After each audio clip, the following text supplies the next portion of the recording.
O que muda para as candidaturas negras com a decisão do TSE sobre a distribuição do fundo eleitoral? Esse é o tema da nossa roda de conversa virtual de hoje com Dani Monteiro, deputado estadual, líder da bancada do PSOL, Irapuã Santana, advogado, doutor e mestre em Direito Processual e voluntário da Educafro, e Otair Fernandes, doutor em Ciências Sociais e mestre em Ciência Política. Eu sou Ricardo Brasil e Responsabilidade Social está no ar.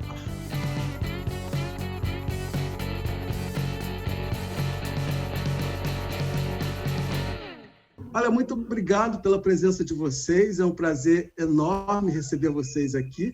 Bom, eu, na verdade, que agradeço, né? Eu agradeço e de início, parabenizo, né, por este programa, de imediato, em cima do fato, né, do grande acontecimento, desse grande momento de conquista do movimento negro e dos deputados negros comprometidos com a situação, e dizer que, para mim, é uma honra estar aqui junto com a Dani Monteiro, deputada estadual do PSOL, quer dizer, a líder, né, da bancada, e o Irapuã, né, que é da Educafro, lá com o nosso Frei Davi, que tem prestado aí um excelente trabalho e serviço em prol da luta pelas ações afirmativas, né, e valorização da população negra no Brasil. Então, é uma honra estar aqui e, a partir do nosso lugar lá na Universidade Federal Rural do Rio de Janeiro, em Nova Iguaçu, poder contribuir para esse debate, que eu acho que é fundamental. Obrigado. Ok. Obrigada, Ricardo. Eu que agradeço aqui a participação. Acho que é um privilégio estar debatendo política pública com 3 homens negros aí de distintas formações e trajetórias. E acho que a luta só se fortalece dessa forma, que cada vez mais e mais espaços como esses sejam comuns, que a gente tenha um apresentador negro, uma parlamentar negra, outros 2 debatedores, um advogado e um militante histórico do movimento negro, que essa seja cada vez mais a composição desses espaços. Eu fico muito feliz e honrada de estar aqui. Muito obrigada, Ricardo. Olá, Ricardo.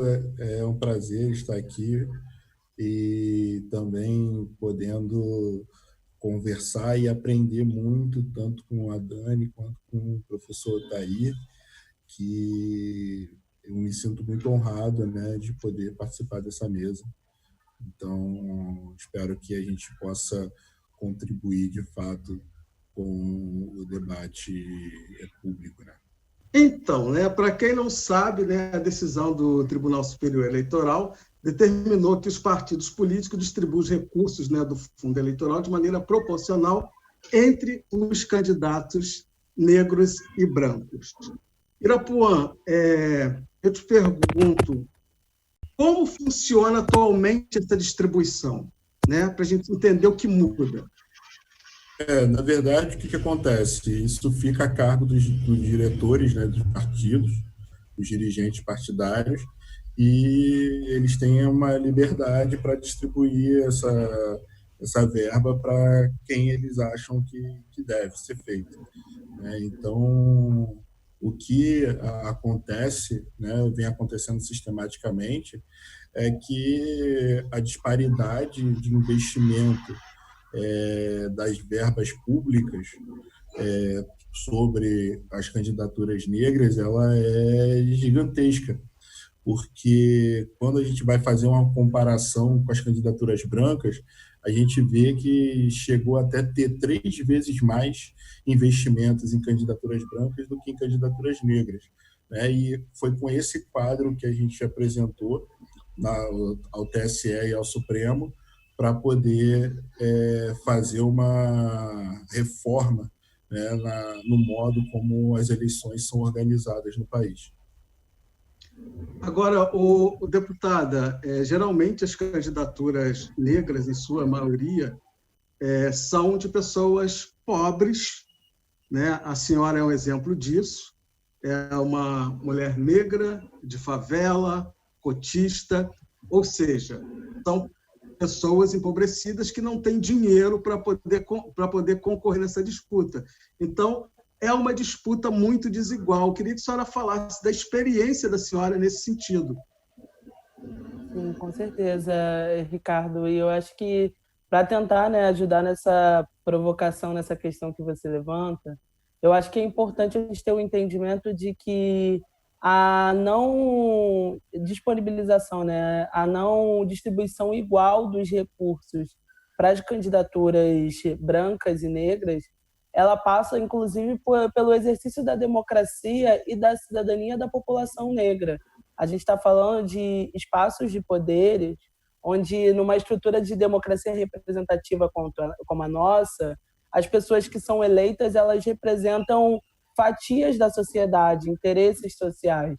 Então, quando você percebe a não colocação com um mínimo de equidade para as candidaturas negras no processo eleitoral, que se resulta também nas agendas que são efetivadas nas urnas, que também fala muito pouco sobre formulação de políticas públicas para essa população específica. Ou seja, o que eu estou querendo levantar com tudo isso é uma reflexão de que o não financiamento dessas candidaturas perpassa, inclusive, pela democratização do nosso país e pelo exercício da cidadania para todos e todas. Então, isso se resulta nessas campanhas, mas a gente vê o reflexo com a presença dos negros e negras no processo eleitoral como um todo. Basta a gente pensar que isso ainda é um processo muito recente. A gente sempre aprende e estuda, né? O Brasil tem 500 e tantos anos descoberto, e o quanto que essa história fala pouco sobre o nosso país, mas ainda assim, se a gente pegar esse corte, a gente vai ter uma maioria de tempo histórico onde as pessoas negras não eram vistas sequer como parte da sociedade. E a experiência do voto mesmo é recente. Tem menos de 40 anos que a gente pode votar. A minha avó não votava, porque as pessoas precisavam ser alfabetizadas para votar até antes da Constituição Cidadã. E isso era praticamente o veto ao voto da população negra. Então, mesmo a história do voto no Brasil, a gente vai falar, foi ali, abriu para a população, a experiência da Primeira República, o processo ali da ditadura de Vargas, tudo isso você vai colocar, e ainda assim a participação e efetivação dos negros nesse processo é recente. E aí é aquilo, né? Eleição se faz de 2 em 2 anos, por assim dizer, né? De 4 em 4, e você tem uma lógica de um sistema eleitoral que essas pessoas, elas são apenas acessadas das áreas mais pobres no momento da eleição. É a única participação delas na democracia. Porque depois que elas votam, não tem ali o processo delas participarem, né? Elas apenas votam e a democracia não é efetivada porque elas não são chamadas a decidir junto àqueles que elas elegeram. Então, acho que é um processo muito denso, né? Muito longo, que se uma das vertentes, uma das não a efetivação de medidas de reparação histórica para a população negra que a gente vê é o fato do financiamento insuficiente e disparitário frente a candidaturas brancas. Então, acho que essa decisão é histórica do STF e mais ainda agora de determinar para essas eleições. E acho que colocar também que esse é um debate que agora a gente tem que travar nos partidos.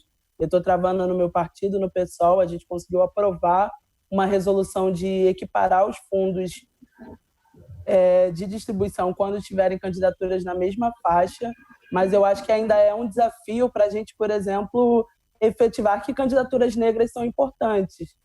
Porque eu, antes de ser eleita, era uma jovem negra da qual quantas pessoas pode dar confiabilidade que é investir nessa figura, nesse perfil para disputar esse espaço. Então, só é importante depois que já foi eleito, né? Então, acho que a gente fala aqui também de uma possibilidade de eleger mais e mais antes e construir um processo que seja anterior ao processo da eleição em si, né? Que a pessoa possa ter esse respaldo, essa formação e essa estrutura a partir do partido.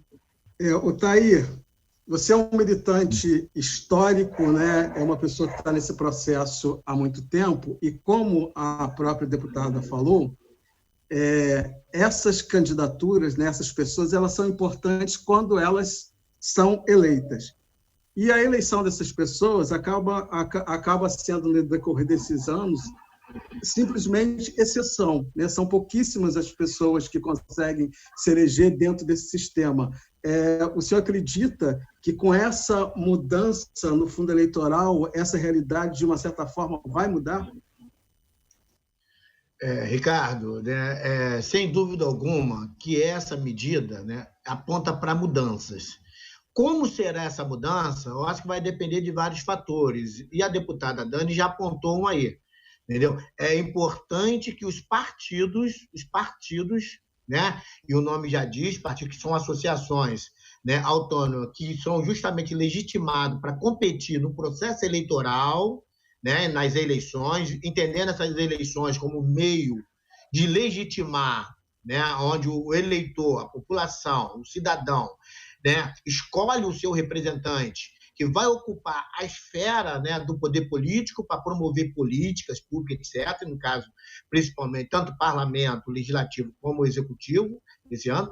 Então, esse debate ele não se encerra com a aprovação, né, dessa medida. Ao contrário, né, eu acho que ele agora tem que ser aprofundado. E tem que ser aprofundado onde? Nas instâncias partidárias. Então, é importante, assim como a Dani falou que o PSOL já criou uma resolução, que os outros partidos e que os negros eleitores filiados aos partidos comecem a pautar, a exigir esse debate para que se efetive, do ponto de vista daquele partido, essa medida, que seja cumprida essa medida. Esse é o ponto.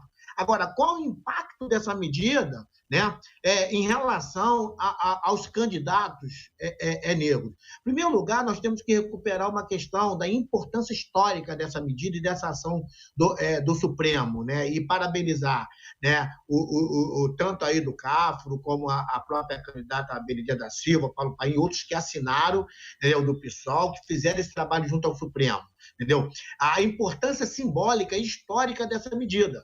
Porque há pouco tempo, há uns tempos atrás, jamais a gente ia imaginar, né, na história, né, do movimento negro, nós lutamos para isso, né, no Brasil, de que um ministro do Supremo ia dizer o seguinte: há momentos da vida em que cada um precisa escolher de que lado da história deseja estar. Hoje, o Tribunal Superior Eleitoral, entendeu?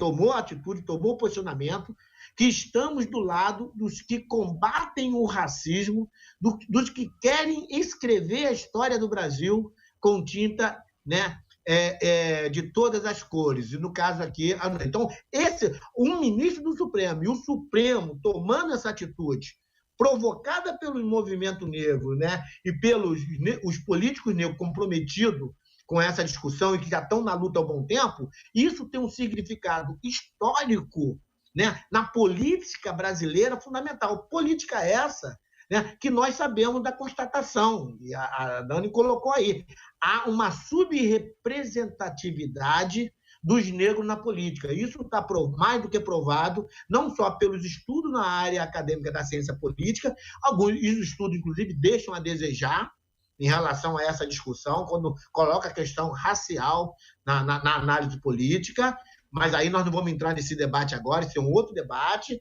mas isso já é uma constatação histórica, né, na realidade brasileira, quando a gente vai se filiar a um partido, né, quando a gente vai participar da competição eleitoral, e sabemos que os candidatos negros, por ser negros, eles já ficam em situação de desvantagem. Então, quando se trata de recursos, e sem recursos não tem como você fazer uma campanha eleitoral, nós sabemos que as campanhas eleitorais elas são muito caras, né? A Dani pode falar melhor sobre isso, e na medida que você, né, tem uma lei agora que diz que esses recursos têm que ser proporcionalmente distribuídos, e lembrando, a partir da eleição desse ano, que é também uma outra vitória ontem, né, Dani?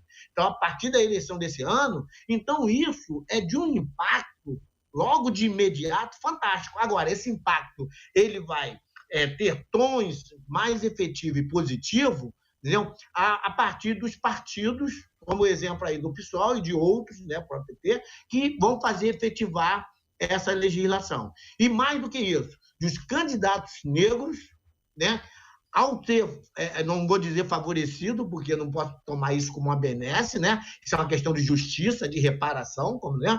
Ao estar nesse processo, estarem comprometidos com as suas candidaturas e com os seus mandatos, a dar continuidade a essa luta contra o racismo estrutural e institucional. Então, esse é o grande pano de fundo que eu vejo. Pois exatamente isso. E com essa reflexão, a gente vai para um pequeno intervalo, daqui a pouco a gente volta. Fique com a gente, porque o papo só está começando. As pessoas acham que a escravização dos corpos negros ela se encerrou com a abolição em 13 de maio de 1888.